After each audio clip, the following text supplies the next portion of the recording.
Alright, so here I'm testing the battery. That's showing, is it 12.5 volts? So it looks like we're good there. Alright, it looks like everything here is plugged in. All the connectors are good. And here we got the carbs plugged up. I'm not sure where this wire goes. I think this is what feeds the gas in. And then this guy right here, I'm not exactly sure where that guy goes. Gotta check the manual again. Alright, so let's try and get her started right now.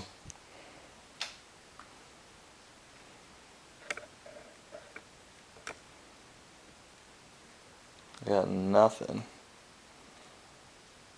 Not exactly sure where the problem is. Good look. Got that plugged up.